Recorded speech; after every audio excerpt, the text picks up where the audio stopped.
There is a conflict. I've talked to people who are second generation, very wealthy. Their parents made a ton of money and they had hugely successful businesses. And they say, there's not this coterie in San Francisco, for instance. This is probably true of other major metropolitan areas.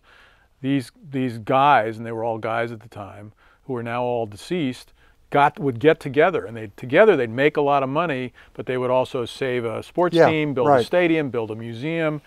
And even in second generation, the sons and daughters are telling me, like, there's not that same sensibility in succeeding generations. Your great-grandfather was an extraordinarily wealthy man. Your grandfather, extraordinarily successful.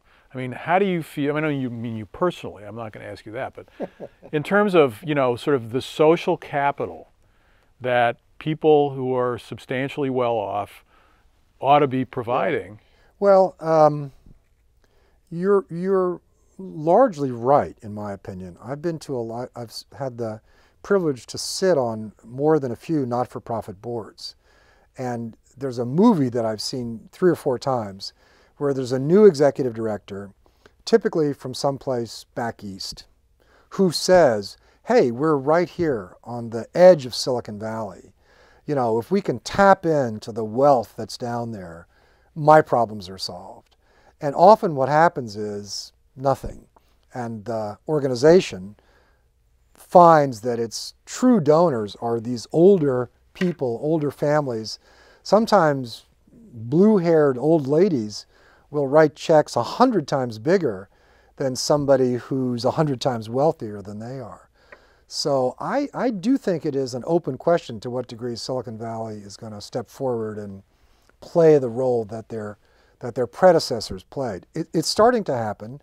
I see the names of some of these younger people now showing up on not-for-profit boards, and I think they're there out of interest as well as generosity. So the jury's out. But for the last decade, they've had deep pockets and short arms. But I do think there are people, whether it's Bezos or Marisa Mayer or other people who really, Eric Schmidt, who really do care about these things. I don't know exactly what they're all doing, but I sense that their interest is genuine and their desire to make a difference is genuine in this sort of famine that we're experiencing, because it used to be, as you pointed out earlier today, that there were hundreds of organizations reporting from foreign capitals, and the number of news organizations that had Washington bureaus was in the dozens. Right. Now it's very, very different. A lot of television news is B-roll shot by freelancers. A lot of the commentary is 2 experts, not 2 newsmakers. There's not much anymore that isn't in this sort of opinion format. So if that's your source of news, you have to be aware that you're getting very digested. And so what typically happens is you say, well, I'm conservative, so I'm just going to listen to Fox because that talks to me the way I think the world works. And if you're progressive, then you say, well, I'm going to listen to MSNBC and Rachel Maddow because that seems to me the way the world works, and I'm just not even going to tune in Fox. All right, so are we getting to the point where... But that's not news, where billionaires, very wealthy people are the sort of saviors in this time period before we discover what is the business model that involves original content? Well, there's always been wealthy people that have a cause that they're promoting, right?